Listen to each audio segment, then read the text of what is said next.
कहानी की शुरुआत में हम एक यंग मैरिड कपल मैट और केट को देखते हैं जो न्यूयॉर्क में अपने नए घर में रहने के लिए आए थे। वो दोनों अपने नए घर से अपनी शादीशुदा जिंदगी की शुरुआत करते हुए बहुत खुश होते हैं। उनके नए घर को रिनोवेशन और रिपेयर की जरूरत थी, इसलिए वो उसे ठीक करने में लग जाते हैं। किचन को ठीक करते वक्त केट को कैबिनेट में एक मरा हुआ बर्ड दिखाई देता है, जिसे दफनाने के लिए वो उसे बाहर लेकर जाती है। पर तभी खिड़की से मैट उसे आवाज़ देता है, जिससे उसका ध्यान मैट की तरफ चला जाता है और जब वो वापस उस बर्ड को देखती है तो वो बर्ड वहाँ से गायब हो चुका था।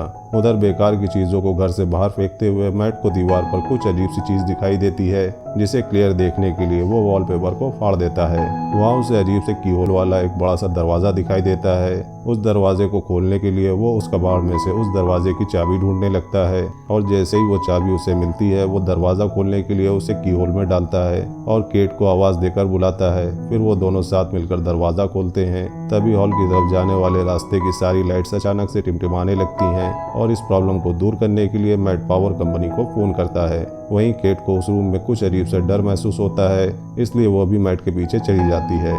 अगले दिन उनकी लाइट की प्रॉब्लम को ठीक करने के लिए पावर कंपनी से एक ऑपरेटर आता है। उसे ये देखकर हैरानी होती है कि बेसमेंट के सारे वायर्स कुछ अजीब तरीके से एक दूसरे से जुड़े हुए थे और देखने में बहुत ही पुराने ज़माने के लग रहे थे। जब मैट उस ऑपरेटर को लाइट ठीक करने के लिए कहता है तब ऑपरेटर उससे कहता है कि उसने आज तक इस तरह की चीज़ पहले कभी नहीं देखी। वहाँ से जाने से पहले वो ऑपरेटर मैट को बताता है कि उस घर के पहले मालिक का मर्डर उसी घर में हुआ था। ये शॉकिंग न्यूज़ सुनकर मैट इस घर के बारे में रिसर्च करना शुरू कर देता है। एक पुराने न्यूज़ आर्टिकल को पढ़कर मैट को पता चलता है कि मरने वाले कपल का नाम पॉल और मैडलिन शेफर्ड था, जबकि सस्पेक्ट की पहचान नहीं हो पाई थी और उसे जॉन नाम से पुकारा जाता था। मैट एक आर्टिस्ट था, इसलिए वो अपने स्केच पैड पर जॉन की तस्वीर बनाने की कोशिश करता है। थोड़ी देर बाद वो आराम करने के लिए मिस्टीरियस रूम में चला जाता है और वहां बैठकर एक बोतल शराब की पीकर खत्म कर देता है। लेकिन यहाँ पर उसे एक और बोतल शराब पीने की इच्छा होती है कि तभी लाइट्स टिमटिमाने लगती हैं और अचानक शराब की एक और बोतल उसके सामने हाजिर हो जाती है, जिसे देखकर मैट हैरान हो गया था। उस बोतल को अच्छी तरह देखने के बाद वो इस नतीजे पर पहुंचता है कि यह रूम किसी भी इच्छा को पूरा कर सकता है। दूसरी साइड लिविंग रूम की लाइट्स के टिमटिमाने की आवाज़ से केट की नींद टूट गई थी। वो मैट को अपने पास ना देखकर उसे ढूंढने के लिए ऊपर की तरफ जाती है। वहां जाकर वो देखती है कि पूरा रूम नई चीज़ों से भरा हुआ है और उनके बीच मैट बहुत ही खुश दिखाई दे रहा था। वो केट को बैंकॉक की कीमती पेंटिंग दिखाते हुए बताता है कि उस रूम में किसी भी विश को पूरा करने की ताकत है। केट इसे मैट का कोई मजाक समझकर हंसी में उड़ा देती है, पर अपने हस्बैंड की गंभीरता को देखते हुए वो इसे चेक करने के लिए $1000 की विश करती है। केट के मांगे हुए पैसों को मैट पूरे रूम में ढूंढता है और वो पैसे उसे मिल जाते हैं। फिर भी केट को पूरी तरह विश्वास नहीं होता और वो दोबारा $1 मिलियन की विश करती है। पहले की तरह इस बार भी उन्हें तुरंत $1 मिलियन मिल जाते हैं। वो रातों रात मिलेनियर बन चुके थे। ये सब देखकर केट बहुत डर जाती है और उस रूम से बाहर निकल जाती है। मैट उसके पास जाकर उसे समझाता है कि वो लोग इस चीज़ का फ़ायदा उठा सकते हैं और एक शानदार ज़िंदगी जी सकते हैं। फिर वो दोनों सारा दिन उस रूम में अपनी मनपसंद चीज़ों की विश करते हुए बिताते हैं। उनकी एक विश पर रूम में मनपसंद कपड़े, शैम्पेन, कीमती चीज़ों और पैसों का ढेर लग जाता है। मैट और केट की खुशियों का ठिकाना नहीं रहता, क्योंकि दुनिया की हर बेशकीमती चीज़ उनके पास होती है। रात होने पर केट मैट से पूछती है कि आखिर यह रूम उनकी सारी विशेष इतनी आसानी से कैसे पूरी कर देता है, लेकिन मैट उसे कहता है कि उसे इन सब बातों की चिंता नहीं करनी चाहिए। इस तरह अगले कुछ दिनों तक उनकी जिंदगी बड़ी शान और शौकत से गुजर रही थी। हर बार जब भी उनकी कोई विश होती है तो लाइट टिमटिमाती है और उनकी सारी इच्छाएं बेसमेंट में बने उस रूम में तुरंत पूरी हो जाती हैं। वो दोनों रातों रात मिले इस खजाने का जश्न मनाते, पार्टी करते और नाचते गाते हुए मस्ती में दिन गुजार रहे थे। लेकिन उनकी चमक धमक वाली जिंदगी ज्यादा दिनों तक उन्हें खुशी नहीं दे सकी और धीरे धीरे केट को अपने अंदर की कमी खलने लगती है, जो कि इस सारी चीजों से पूरी नहीं हो सकती थी। मैट को उसकी फिक्र होती है और वो उसे बच्चे का एक बेड गिफ्ट करता है, जो इस बात का इशारा था कि उन्हें बच्चे के लिए कोशिश करनी चाहिए। लेकिन केट ये देखकर खुश होने के बजाय अपसेट होकर घर से बाहर निकल जाती है, क्योंकि पहले ही उसके 2 मिसकैरेज हो चुके थे। थोड़ी देर बाद केट वापस लौटती है और उस विशिंग रूम में जाकर एक बच्चे की विश करती है। जब मैट को ये बात पता चलती है तो वो केट पर नाराज होकर कहता है कि बिना उसकी सलाह लिए उसे बच्चे की विश नहीं मांगनी चाहिए थी। इस बात पर दोनों में काफी बहस होती है। केट कहती है कि उसने ये शॉर्टकट इसलिए अपनाया था कि मिसकैरेज या लेबर पेन की तकलीफ ना झेलनी पड़े। वो कहती है कि वो दोनों इस बच्चे के साथ बहुत खुश रहेंगे, पर मैट इस बात से एग्री नहीं होता और उस बच्चे को रूम में ले जाकर केट से उसके गायब होने की विश करने को कहता है। वो दोनों उस रूम में जाते हैं, पर केट बच्चे को गायब करने की विश नहीं कर पाती और रोते हुए बच्चा मैट के हवाले कर देती है। पर गोद में बच्चे को लेकर मैट भी इमोशनल हो जाता है और वो भी उसे गायब करने की विश नहीं कर पाता और बच्चे को वापस केट की गोद में डाल देता है। आखिरकार दोनों बच्चे को अपने पास रखने के लिए राजी हो जाते हैं और इस तरह दोनों रातों रात पेरेंट्स बन जाते हैं। सीन शिफ्ट होता है और हम देखते हैं कि मैट की नज़र अपनी अधूरी ड्राइंग पर पड़ती है जिसमें वो जॉन का चेहरा बना रहा था। उसे देखकर वो फिर से अपनी रिसर्च में लग जाता है और उसे पता चलता है कि वो सस्पेक्ट मर्डर अभी भी जिंदा है और किसी साइकेट्रिक हॉस्पिटल में मौजूद है। एक दूसरे न्यूज़ आर्टिकल के मुताबिक जॉन का कहना था कि उससे ये मर्डर उस रूम ने ही करवाया था। ये जानने के तुरंत बाद ही मैट जॉन से मिलने के लिए निकल पड़ता है ताकि उससे उस रूम के बारे में और ज़्यादा जानकारी हासिल कर सके।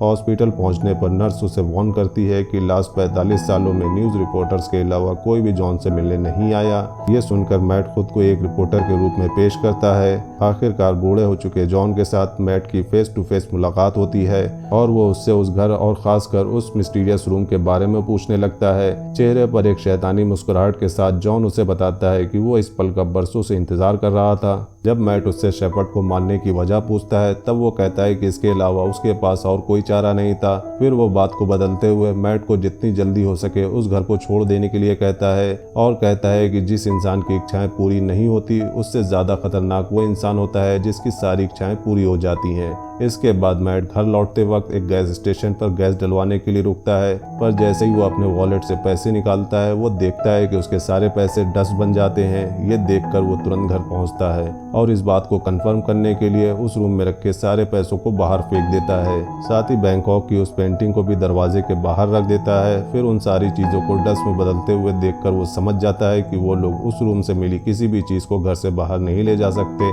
नहीं तो वो सारी चीज़ें डस्ट में बदल जाएंगी। मैट गुस्से में दीवार को तोड़ देता है ताकि रूम की मिस्ट्री को जान सके, पर उसके अंदर उसे उलझी हुई वायर्स के सिवा कुछ भी नहीं दिखाई देता और उन वायर्स को ट्रैक करना मैट के लिए नामुमकिन था। फिर वो दीवार पर लगे कुछ वॉलपेपर्स को फाड़ता है तो उसे वहाँ उस घर का मैप दिखाई देता है जिसमें उस सारे वायर्स का कनेक्शन की जानकारी मिलती है। इसी बीच केट बच्चे को गोद में लिए बाहर की तरफ चली जाती है, पर मैट उसे ये कहकर रोक देता है कि बच्चे को बाहर ले जाना सेफ नहीं है। वो उसे असल वजह नहीं बता पाता। कुछ दिनों बाद वो बच्चा किसी दर्द की वजह से जोर जोर से रोने लगता है और केट से नहीं संभलता। तब मैट उसकी हेल्प करने के लिए बच्चे को गोद में ले लेता है और उसे चुप कराने के लिए बाहर निकल जाता है, पर कुछ ही सेकंड्स में वो बच्चा बड़ा होने लगता है और जब वो लोग वापस घर में घुसते हैं तो वो देखते हैं कि वो एक बड़ा बच्चा बन चुका था। उस रात मैट केट को बताता है कि वो रूम उनकी हर विश को पूरा कर सकता है, पर वो उसकी दी हुई चीज़ों को घर से बाहर नहीं निकाल सकते, वरना वो चीज़ें पुरानी होकर डस्ट में बदल जाएंगी। ये सुनकर केट को बहुत दुख होता है और वो कहती है कि उनका बच्चा कोई सामान नहीं है जिसे वो लोग बाहर नहीं ले जा सकते। उसे अपने बच्चे से बहुत लगाव होता है, वो उसे अपना बेटा ही मानती है और उसका नाम शेन रखती है। अगले कुछ दिनों तक केट शेन को घर पर ही पढ़ाती है और उसे समझाती है कि वो घर से बाहर नहीं जा सकता क्योंकि बाहर डेंजरस जर्म्स हैं जो उसे नुकसान पहुंचा सकते हैं। एक दिन जब केट उसे पढ़ा रही होती है तो वो बाहर जाने की जिद करने लगता है। वो कहता है कि उसने जिंदगी में एक बार भी घर के बाहर कदम नहीं रखा है, उसे घर के अंदर सिर्फ दीवारें देखना अच्छा नहीं लगता। लेकिन केट उसकी सेफ्टी के लिए उसे बाहर नहीं जाने दे सकती थी, इसलिए वो हर बार घर के अंदर आते और घर के बाहर जाते समय दरवाजे पर ताला लगा दिया करती थी ताकि शेन गलती से भी घर के बाहर कदम ना रख सके। एक दिन उसे मैट का ऑर्डर दिया हुआ एक पैकेज मिलता है तो वो उसे लेकर मैट को देती है, पर गलती से फ्रंट डोर लॉक करना भूल जाती है। मैट को पार्सल के अंदर एक ब्रांड न्यू गन मिलती है जिसे वो संभाल कर रख देता है। इस बीच केट पियानो बजाने में बिजी हो जाती है और मौके का फायदा उठाकर शेन चुपके से फ्रंट डोर की तरफ बढ़ता है। वो बाहर की दुनिया देखने के लिए बहुत ही एक्साइटेड था, इसलिए अपने हाथ को दरवाजे से बाहर निकालकर ताज़ी हवा को महसूस करता है कि तभी केट की नज़र उस पर पड़ती है और वो दौड़कर उसके पास जाती है और अपने बेटे को गले लगा लेती है। उसे सही सलामत देखकर केट को राहत मिलती है। फिर मैट और केट दोनों मिलकर शेन को बाहर जाने से रोकने के लिए पूरे घर की खिड़कियों पर लकड़ी के तख्ते लगा देते हैं। उस रात केट की नींद खुलती है तो वो देखती है कि शेन उसके बेड के पास खड़ा है और वो उससे उसके पास सोने की परमिशन मांगता मांगता है। फिर शेन उससे कहता है कि वो हमेशा उसके साथ रहना चाहता है, जिसे सुनकर वो प्यार से उसे अपने गले लगा लेती है। शेन को उसकी बात से तसल्ली नहीं मिलती और वो कुछ सोचने लगता है। फिर हम देखते हैं कि अगले कुछ दिनों तक मैट अपनी गन से शूटिंग प्रैक्टिस करता रहता है। एक दिन जब वो प्रैक्टिस के बाद घर आता है तो वो देखता है कि शेन अपने आर्ट स्टूडियो के अंदर स्नो ग्लोब बनाकर खेल रहा है। वो शेन को सख्ती से गेम छोड़कर जाने के लिए कहता है। उसकी डांट सुनकर शेन के हाथ से वो स्नो ग्लोब गिरकर टूट जाता है। दरअसल मैट ने अभी तक शेन को अपना बेटा नहीं माना था, इसलिए वो उसके साथ बेरुखी से बात करता था। इधर ग्लोब टूटने की आवाज़ सुनकर केट तुरंत वहाँ पहुँचती है और अपने बेटे के साथ बाप जैसा बिहेव न करने के लिए मैट से बहस करने लगती है। उस रात घर के अंदर चारों तरफ चक्कर लगाते हुए शेन को एक मैप मिलता है, जिसे फॉलो करके वो बेसमेंट में पहुंच जाता है, जहां उलझी हुई वायर्स के बीच मेन पावर स्विच था। उन सब से गुजरते हुए वो आखिरकार उस रूम तक पहुंच जाता है। रात भर पूरे घर में लाइट्स टिमटिमाती रहती हैं, पर मैट और केट नींद में होने के कारण कुछ नोटिस नहीं कर पाते। अगली सुबह जब मैट की नींद खुलती है तो उसे अपने बगल में एक नया स्नो ग्लोब पड़ा हुआ दिखाई देता है और इसके साथ ही टूटा हुआ ग्लोब भी कुछ दूरी पर रखा हुआ मिलता है। इस वक्त लाइट्स को टिमटिमाता देखकर वो समझ जाता है कि क्या हो रहा है और तुरंत अपनी वाइफ को जगाता है। दोनों रूम की तरफ भागते हैं और वहां जाकर हैरान रह जाते हैं, क्योंकि शेन ने विश करके रूम के अंदर ही एक बड़ा सा आउटडोर एरिया क्रिएट कर लिया था।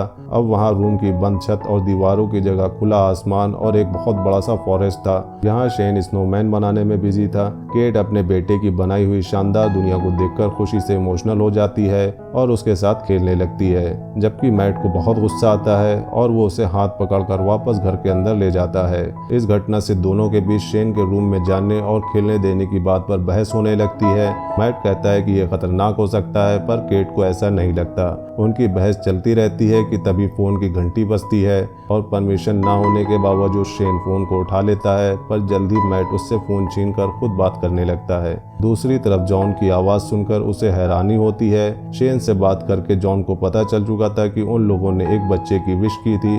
उधर किचन में रखे एक दूसरे फोन से केट उन दोनों की सारी बातें चुपके से सुन लेती है। जॉन उससे कहता है कि शेन को बाहरी दुनिया में आज़ादी से घूमने देने के लिए उसे केट की जिंदगी की कुर्बानी देनी पड़ेगी, यानी जब केट मर जाएगी तो शेन पूरी तरह से आज़ाद हो जाएगा और एक नॉर्मल इंसान की तरह जी सकेगा। फिर उसकी उम्र भी नॉर्मल इंसान की तरह ही बढ़ेगी।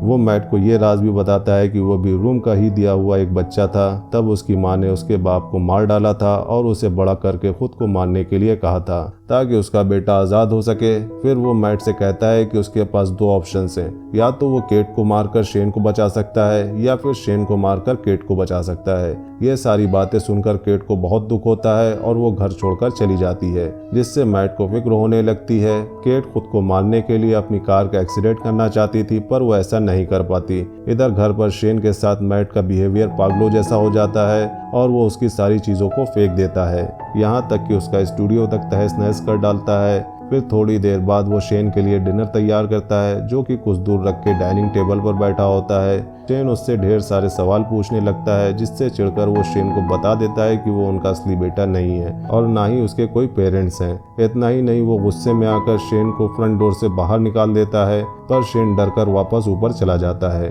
कुछ ही देर में मैट को अपनी गलती का एहसास होता है और वो शेन के रूम में जाकर उससे माफ़ी मांगने लगता है। फिर शेन उसे स्टोरी पढ़कर सुनाने को कहता है और सारी रात वो दोनों साथ में सोते हैं। जब केट वापस घर लौटती है तो उन दोनों को एक साथ देखकर उसे बहुत अच्छा लगता है। उस रात मैट और केट दोनों इंटीमेसी में बिजी होते हैं कि तभी शेन छुप कर उन्हें देख लेता है। फिर वो उनके सोने का इंतजार करता है और जैसे ही वो सोते हैं वो फ्रंट डोर की चाबी चुरा लेता है। अगले दिन सुबह मैट और केट फ्रंट डोर को खुला देखकर समझ जाते हैं कि शेन बाहर गया होगा। तभी घर के एक अलग हिस्से में शेन को देखकर दोनों हैरान हो जाते हैं, क्योंकि शेन अब जवान हो चुका था, लेकिन उसका दिमाग अभी भी बच्चों जैसा था। वो अपने पेरेंट्स की तरफ गन पॉइंट करके उन्हें धमकाता है, तो केट उसे समझाने की कोशिश करती है।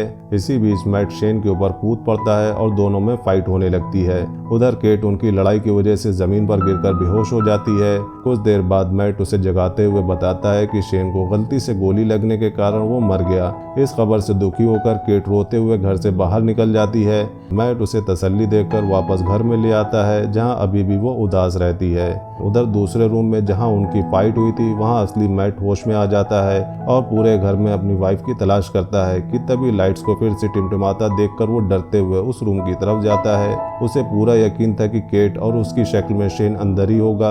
इधर केट को बिल्कुल भी खबर नहीं थी कि उसके साथ बैठा हुआ आदमी मैट नहीं शेन है, पर जल्द ही उसे शेन के आइस खाने की हैबिट से पता चल जाता है कि वो मैट नहीं बल्कि उसकी शक्ल में शेन है। उधर असली मैट अंदर जाने के लिए पूरी ताकत लगाकर दीवार तोड़ने की कोशिश करता है। आखिरकार वो सारे वायर्स को पार करके उस रूम तक पहुंच जाता है जो कि अब एक जंगल था जहां ढेर सारे ऊंचे ऊंचे पेड़ थे। वहां जाकर मैट को पता चलता है कि शेन ने रूम को यूज करके उस जगह को काफी बड़ा कर लिया था और वहां उन्हीं के जैसा एक डुप्लीकेट घर भी बना लिया था। वो ये भी समझ चुका था कि शेन ने उसका रूप केट को किडनैप करके उस डुप्लीकेट घर में रखने और अकेले में उसके साथ फिजिकल होने के लिए किया था। ये ख्याल आते ही अपनी बीवी को वापस पाने के लिए मैट उस जंगल में दौड़ते हुए फाइनली उस डुप्लीकेट घर के अंदर पहुंच जाता है जहां शेन केट के साथ जबरदस्ती करने की कोशिश कर रहा होता है। मैट को अंदर आते देखकर शेन फिर से लड़ाई के लिए तैयार हो जाता है। इधर मौका पाकर केट उठकर भागने ही वाली होती है कि तभी हॉल में दो मैट को लड़ते हुए देखकर वो हैरान हो जाती है। दोनों में इतनी सिमिलरिटीज थी कि वो असली और नकली के बीच पहचान ही नहीं कर पाती। अचानक एक मैट उसके हाथ को पकड़ लेता है पर वो उसे धक्का देकर खुद को छुड़ा लेती है और शेन का नाम पुकारती है। वो अपना नाम सुनकर उसकी तरफ देखता है पर उसके धक्के से गिरकर वो बेहोश हो जाता है। जमीन पर गिरते ही वो अपने असली रूप में आ जाता है। इधर मैट और केट रूम से बाहर निकलने की कोशिश करते हैं पर निकल नहीं पाते क्योंकि शेन ने रूम से उनके उसी घर में फंसे रहने की विश मांगी हुई थी। लाख कोशिशों के बाद भी जब वो लोग घर से नहीं निकल पाते तो मैट रुक जाता है और वहां से निकलने का कोई उपाय सोचने लगता है कि तभी अचानक फिर से वहां शेन आ जाता है और मैट को चाकू घोंपकर मार डालता है। फिर वो केट को समझाने की कोशिश करता है पर तभी उसे एहसास होता है कि वो दरअसल उनके क्लोन थे, जबकि असली मैट और केट दौड़कर रूम के बाहर जंगल की तरफ भागते हैं और उन्हें पकड़ने के लिए शेन भी उनके पीछे भागता है। मैट और केट के चकमा देने की वजह से वो और भी ज्यादा गुस्से में होता है। असली घर में पहुंचते ही शेन मैट पर अटैक कर देता है पर मैट उसे अपने साथ खींचकर घर के बाहर ले आता है। अपनी जान को खतरे में देखकर शेन वापस दरवाजे की तरफ भागता है पर उसके अंदर घुसने से पहले ही केट दरवाजा बंद कर लेती है। शेन मम्मी कहकर उसको पुकारता है और केट घर के अंदर से ही उसे बूढ़ा होते हुए देखती रहती है